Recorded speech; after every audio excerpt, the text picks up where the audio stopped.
Hello, नमस्कार साथियों। आप सभी का एक बार फिर से स्वागत है मेरे चैनल राधे अकेडमी पर। तो आज के इस वीडियो लेक्चर में हम बात करेंगे कि यूनिट 5 जो हमारी हिंदी कविता की श्रृंखला चल रही थी, तो आज हम इसमें महादेवी वर्मा की कविताओं की चर्चा करेंगे, उनका मूल पाठ का अध्ययन करेंगे और साथ ही उनसे जुड़े हुए तथ्यों की बात करेंगे।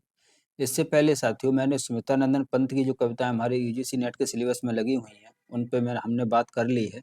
और जो सूर्यकांत त्रिपाठी निराला जी की कविता लगी हुई हैं, वो भी हमने कर ली हैं। तो अगर आपने वो नहीं की हैं, तो आप मेरे चैनल पर जाकर प्लेलिस्ट है यूनिट 5 हिंदी कविता के नाम से, वहाँ पर जाकर आप कर सकते हैं, ठीक है? तो आज हम इसमें महादेवी वर्मा की जो कविताएँ लगी हुई हैं, बीन बिहूँ मैं तुम्हारी रागिनी बिहूँ, मैं नीर भरी दुःख की बदली, फिर बिकल हैं प्राण मेरे, यह मंदिर का दीप। तो आज हम इन कविताओं का अध्ययन करेंगे, ठीक है साथियों? तो आइए देखते हैं हम।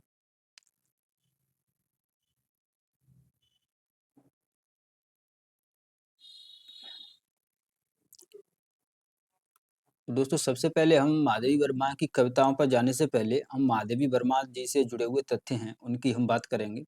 तो देखिए महादेवी वर्मा एक छायावादी लेखक हैं, छायावादी कवियत्री हैं। तो देखिए कि महादेवी का अज्ञात प्रिय के प्रति प्रणय दुःख प्रदान है। अगर आप महादेवी वर्मा जी की कविताओं के बारे में बात करेंगे, तो उनकी कविताओं में आपको एक अज्ञात प्रिय मिलेगा।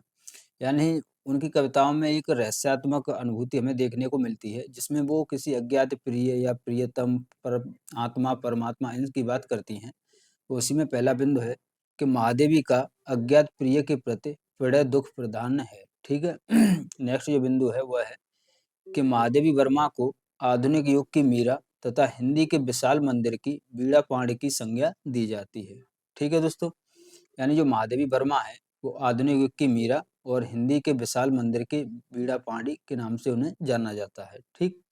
नेक्स्ट बिंदु है कि चांद पत्रिका का संपादन किया। यानी जो माधवी वर्मा है, उन्होंने चांद पत्रिका का संपादन किया था। चांद एक पत्रिका थी जो मासिक पत्रिका थी। नेक्स्ट है कि माधवी वर्मा जी ने प्रयाग महिला विद्यापीठ की स्थापना की। ठीक है दोस्तों, तो ये भी आप ध्यान रखना कि प्रयाग महिला विद्यापीठ है, उसकी स्थापना माधवी वर्मा जी ने की है। ठीक। अब हम बात करेंगे उनके प्रमुख जो काव्य संग्रह हैं उनके बारे में। तो सबसे पहले जो उनका काव्य संग्रह है, सबसे पहला वो है निहार। ठीक है दोस्तों, निहार जो उनका काव्य संग्रह है वो 1930 में प्रकाशित होता है। इसकी जो भूमिका है निहार की, वो अद्या सिंह उपाध्याय हरिओत जी ने लिखी है। ठीक है, ये बात आप ध्यान रखना कि जो निहार की भूमिका है वो अयोध्या सिंह उपाध्याय जी ने लिखी है।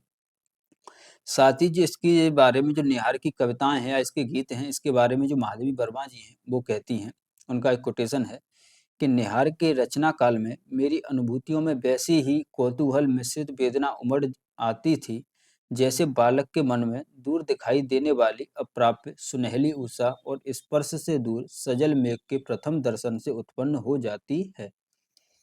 ठीक है दोस्तों, तो ये भी आप ध्यान रखना। ये कोटेशन देके आपको पूछ सकता है कि ये निहार के बारे में किसने कही है, तो ये माधवी वर्मा जी ने ही स्वयं कही है। ठीक। उनका ये दूसरा प्रमुख कहानी संग्रह जो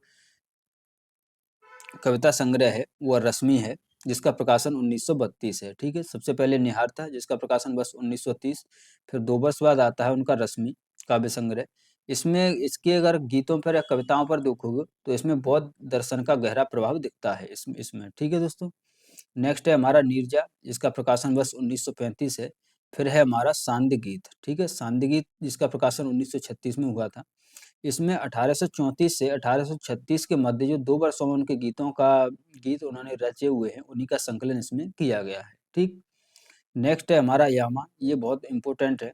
इम्पोर्टेंट इसलिए है दोस्तों, क्योंकि जो यामा है, इसमें जब इसका प्रकाशन हुआ, तो इसमें जो निहार है और रश्मि और नीरजा और सांध्य गीत, इसमें जो उनके प्रमुख गीत थे, उनका संकलन यामा में किया गया है। ठीक है, तो निहार, रश्मि, नीरजा और सांध्य गीत, इनका प्रकाशन किसमें हुआ है, तो नीरजा यामा में हुआ है।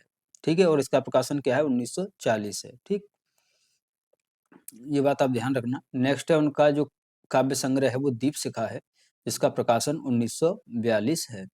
फिर नेक्स्ट है सप्तपर्णा, जिसका प्रकाशन वर्ष 1960 है। इसमें जो ऋग्वेदों के मंत्रों का काव्य अनुवाद किया है, यानी महादेवी वर्मा जी का जो काव्य संग्रह सप्तपर्णा है, इसमें जो गीत उन्होंने लिखे हुए हैं, उनमें उनका जो कथ्य है यानी विषय है वो ऋग्वेद के मंत्रों का है। ठीक है, जो ऋग्वेद के मंत्र हैं उस उनका उन्होंने काव्य अनुवाद किया है। ठीक। नेक्स्ट है उनका प्रथम आयाम, जिसका प्रकाशन वर्ष 1984 है, और नेक्स्ट है अग्नि रेखा, जिसका प्रकाशन वर्ष 1990 है।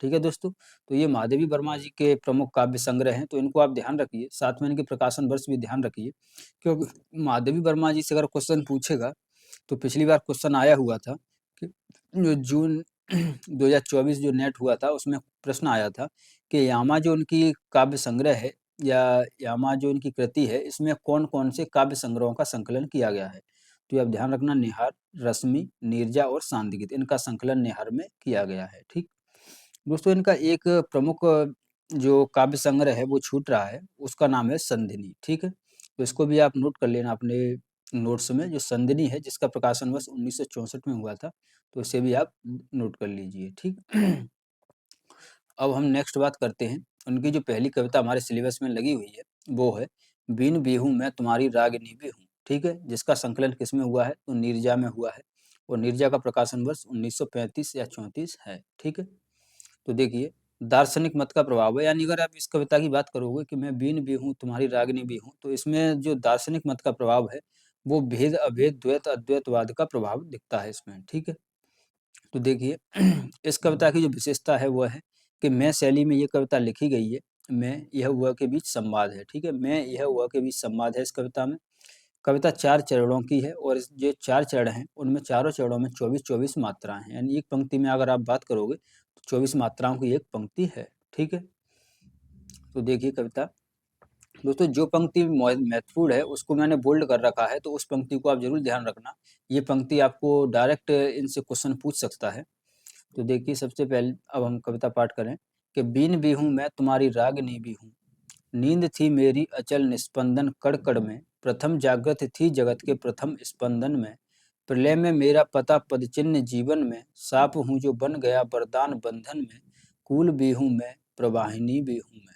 ठीक है, तो जो माधवी वर्मा है, वो अपने प्रिय या परमात्मा की ओर कहती हैं कि बीन भी हूँ मैं तुम्हारी रागिनी भी हूँ, यानी मैं तुम्हारा बीन भी हूँ, बीड़ा भी हूँ, और मैं तुम्हारी जो बीड़ा से निकलने वाला स्वर है, राग है, वह भी हूँ। नींद थी मेरी अचल निस्पंदन कड़कड़ में, प्रथम जागृत थी जगत के प्रथम स्पंदन में, प्रलय में मेरा पता पद चिन्ह जीवन में, साप हूँ जो बन गया वरदान बंधन में, कूल भी हूँ मैं कूलहीन प्रवाहिनी भी हूँ। ठीक है, प्रवाहिनी का मतलब होता है जो नदी होती है, नदी या सागर, तो ये उसके लिए प्रयोग किया गया है। ठीक यानी कूलहीन प्रवाहिनी, यानी ऐसी ऐसी नदी जिसका तट नहीं है, कूलहीन, कूल माने तट होता है, कि कूलहीन ऐसी में प्रवाहिनी हूँ, ऐसी नदी हूँ। ठीक नेक्स्ट है कि नयन में जिसके जलद व दूषित चातक हूँ, सलभ जिसके प्राण में वो ठिठुर दीपक हूँ, फूल को उर में छिपाए बिकल बुलबुल हूँ, एक होकर दूर तन से छाव व चल हूँ, दूर तुमसे हूँ अखंड सुहागिनी भी हूँ। ठीक है, तो देखिए नयन में जिसके जलद व दूषित चातक हूँ, यानी जिस प्रकार जो चातक पक्षी है, वो जिसके मन में, जिसके नैनों में जो आकाश का बादल जो छाए हुए रहते हैं, उसी प्रकार मैं चातक पक्षी की तरह हूँ। सलभ जिसके प्राण में वो ठिठुर दीपक हूँ। सलभ माने होता है कीट पतंगा, यानी कीट हो या पतंगा हो।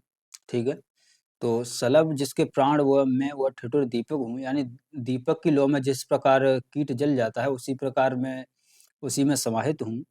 फूल को उर में छिपाए बिकल बुलबुल हूँ, यानी जिस प्रकार चिड़िया फूल को छिपाए रहती है, उसी प्रकार मैं बुलबुल हूँ। एक होकर दूर तन से छाँव व चल हूँ, यानी जिस प्रकार जो तन है, यानी जो शरीर है, उससे जो छाया अलग चलती है, उसी प्रकार मैं तन से छाया लगाए हुए चल रही हूँ, यानी तन और छाया को साथ लिए चल रही हूँ।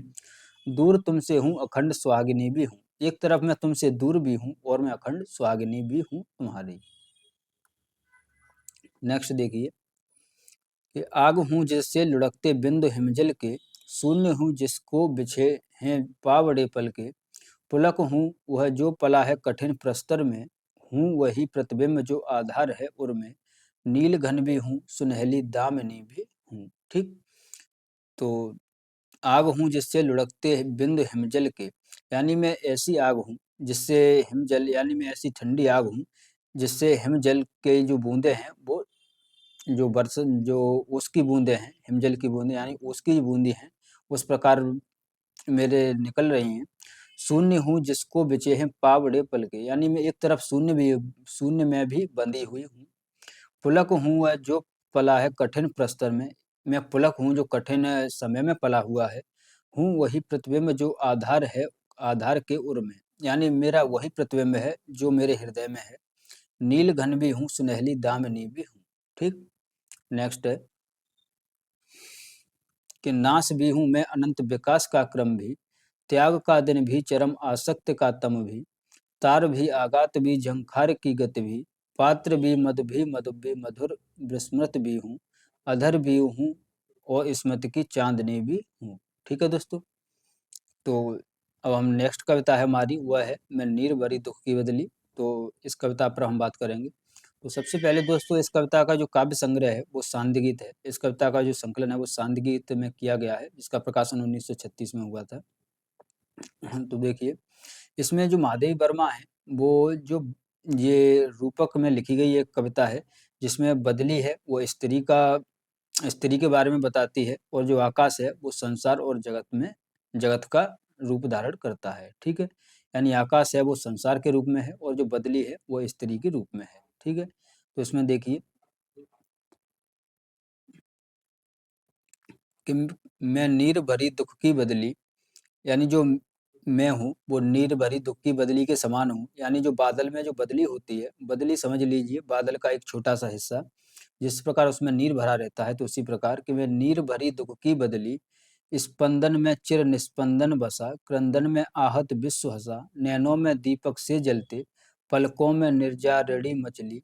मेरा पग पग संगीत भरा, श्वासों से स्वप्न पराग झरा, नव के नव रंग बुनते दुकूल, छाया में मलय बयार पली। मैं क्षितिज भ्रुकुटी पर घिर धूमिल, चिंता का भार बनी अविरल, रजकड़ पर जलकड़ को बरसी, नवजीवन अंकुर बन निकली। पथ को न मलिन करता आना, पथ चिन्ह न दे जाता जाना, सुध मेरे आंगन की जग में सुख की सिहरन की अंत खिली। विस्मित नभ का कोई कोना, मेरा न कभी अपना होना, परिचय इतना इतिहास यही, उमड़ कल थी उमड़ी कल थी मिट आज चली। ठीक।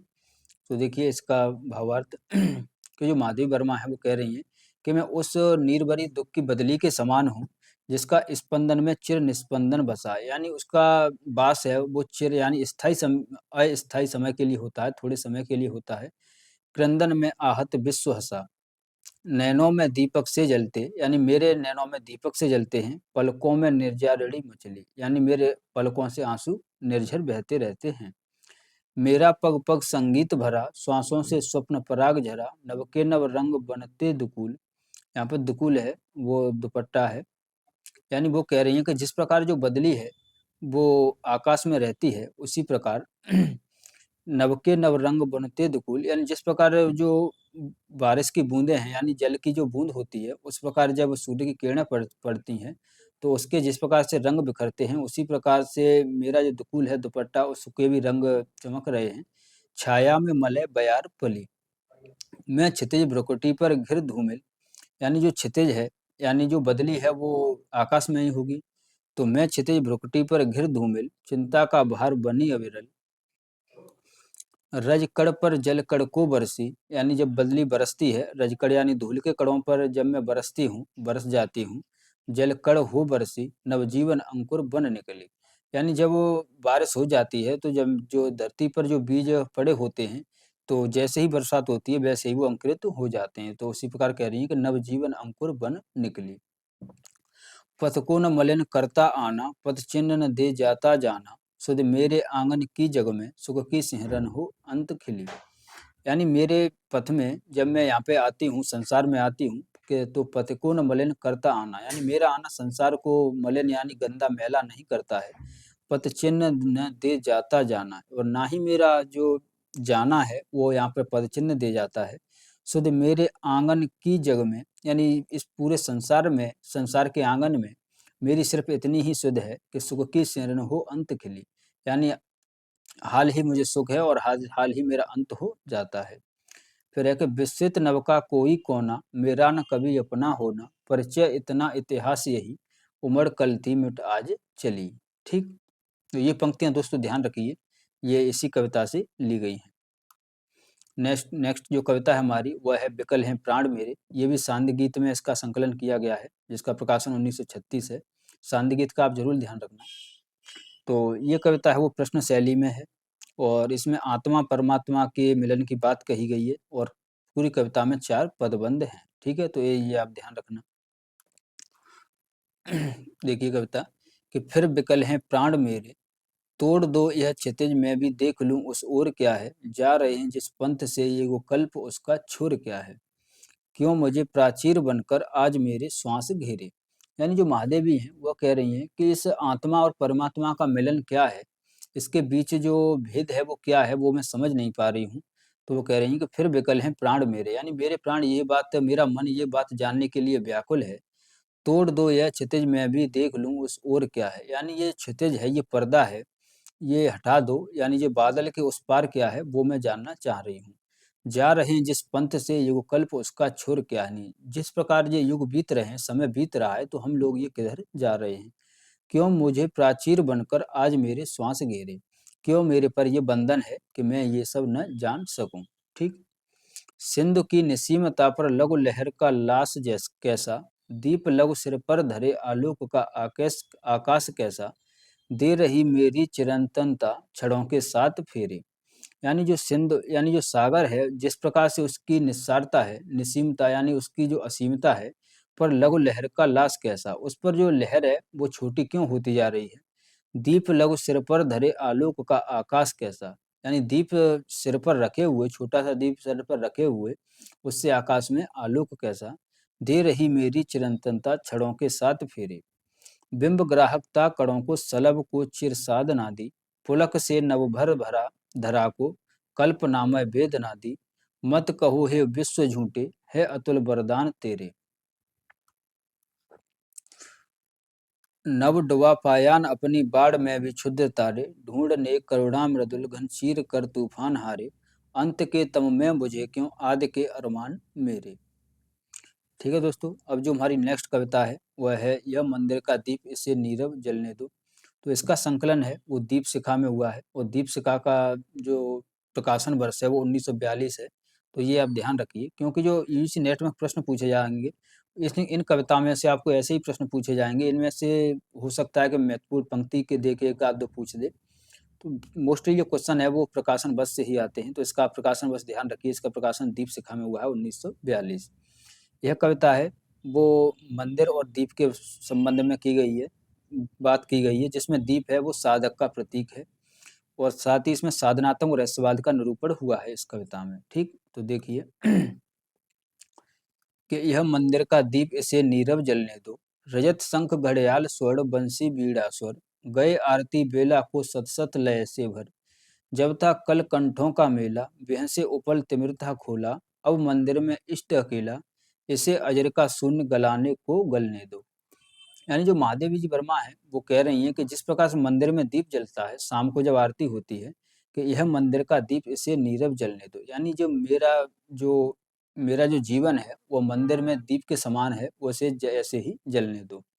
रजत शंख घड़ियाल स्वर्ण बंसी बीड़ा स्वर, यानी जिस प्रकार जो आरती होती है शाम को जब मंदिर में दीपक जलाया जाता है, आरती होती है, तो उसमें रजत शंख यानी चांदी के शंख बजते हैं, घड़ियाल बजते हैं, स्वर्ण बंसी बीड़ा का स्वर होता है, गए आरती बेला को सत सत लय से भर, यानी जब आरती की बेला होती है तो पूरा मंदिर ध्वनि से गूंज उठता है उसकी लय से।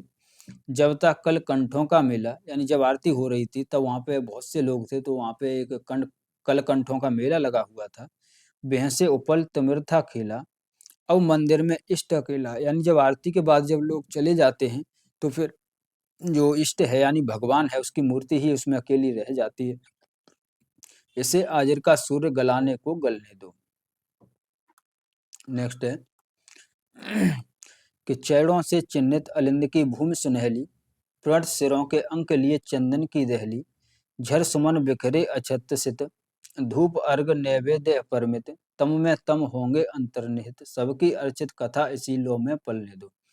यानी जब वो जो भक्त लोग आते हैं, जब आरती होती है मंदिर में, जब दीप जलता है, तो चैड़ों से चिन्हित अलिंद की भूमि सुनहली, यानी उस प्रकार उनके चैड़ पड़ते हैं।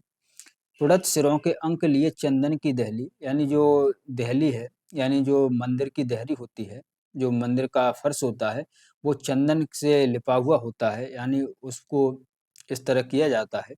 झर सुमन बिखरे अछत सित, और उस पर जो फूल हैं, झर सुमन यानी उस पर फूल बिखेरे जाते हैं, और साथ में चावल भी उस पे बिखेरे जाते हैं। अछत माने चावल होता है। धूप अर्घ नैवेद्य परमित, और जब आरती होती है तो धूप अर्घ और ये सब जलाई जाती हैं। तब में सम होंगे होंगे अंतर्निहित, यानी और ये सभी जब अंत में जब अंधेरा होता है तब उसमें सभी अंतर्निहित होंगे। सबकी अर्चित कथा इसी लौ में पलने दो, और इन सब की कथा इसी मेरे दीपक की लौ में पलने दो। नेक्स्ट है कि पलके मन के फिर पुजारी विश्व सो गया, प्रतिध्वनि का इतिहास प्रस्तरों बीच खो गया। सांसों की समाधि सा जीवन, मत्स्य सागर का पंथ गया बन। रुका मुखर कड़कड़ स्पंदन, इस ज्वाला में प्राण रूप फिर से ढलने दो। यानी जो पल के मन के पल के मन के फिर पुजारी विश्व सो गया, यानी आरती के बाद जिस प्रकार से पुजारी है वो मनके को डमरू होता है उसे रखकर आराम से सो जाता है। प्रतिदिन का इतिहास प्रस्तरों बीच खो गया, सांसों की समाधि सा जीवन मत्स्य सागर का पंथ बन गया। रुका मुखर कड़कड़ स्पंदन, इस ज्वाला में प्राण रूप फिर से ढलने दो। झंझा है दिग्भ्रांत रात की मूर्छा गहरी, आज पुजारी बने ज्योति का यह लघु प्रहरी। जब तक लौटे दिन की हलचल, तब तक यह जागेगा प्रतिपल। रेखाओं में भर आभाजल, दूत सांझ का इसे प्रभाती चलने दो। ठीक है दोस्तों, तो ये महादेवी वर्मा की 4 कविताएं हमारे सिलेबस में संकलित हैं, उन पे हमने बात कर ली है। अब हम जो नेक्स्ट कविता हैं वो नागार्जुन जी की कविताएं हैं, तो अब हम उन पे बात करेंगे। तो साथियों, अगर आपने इससे पहले सुमित्रानंदन पंत और निराला जी की कविताएं नहीं देखी हो तो आप उन्हें भी देखिए। तो मिलते हैं नेक्स्ट वीडियो में। धन्यवाद।